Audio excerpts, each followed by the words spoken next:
Voici la première transgression. L'école au Québec présente injustement l'idéologie du genre comme une vérité scientifique. Elle utilise le langage sexe assigné à la naissance, ce qui conduit nos jeunes à l'idée erronée que l'on peut naître dans le mauvais corps et que le sexe est décidé arbitrairement. Le sexe biologique est déterminé dès la conception par les chromosomes X et Y. Il n'est pas assigné, mais constaté à la naissance. Et voici le deuxième danger.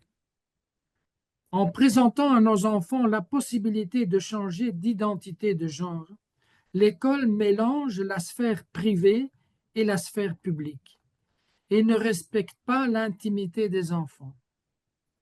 Elle fait effraction dans leur développement psychologique en créant confusion et malaise par rapport à son identité.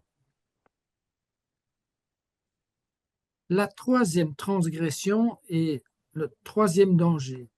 Il est irresponsable que des adultes, des professionnels de la santé affirment les pensées ou ressentis de mineurs en plein développement intellectuel et psychologique en leur proposant une transition médicale qui nuit à leur corps sain et qui aura des conséquences néfastes, allant jusqu'à la stérilisation pour le reste de leur vie.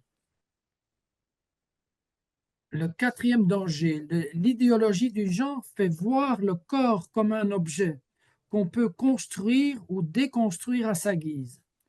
Dans cette vision, le corps est vécu séparé de l'esprit et la sexualité séparée de l'amour. Dans cette vision, chacune se trouve finalement plus seule, plus vulnérable.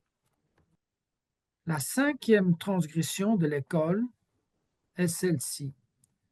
Par l'enseignement de l'idéologie du genre et en refusant de mettre au courant les parents des contenus enseignés, l'école au Québec va contre les chartes des droits de l'homme et celles du Québec qui stipulent clairement que les parents sont les premiers éducateurs de leurs enfants. Ce rejet de l'autorité parentale relève de méthodes propres à des systèmes idéologiques totalitaires. On arrive au sixième danger. L'idéologie de genre fait croire que nous pouvons créer notre propre identité de genre en ignorant notre sexe biologique et de conséquence en ignorant la différence et la belle complémentarité entre les hommes et les femmes. Nous trouvons important que l'école enseigne le respect pour chaque personne, mais l'école commet une grave erreur morale, sociale et civilisationnelle en omettant de mettre en valeur la beauté et l'importance de la famille composée d'un père et d'une mère.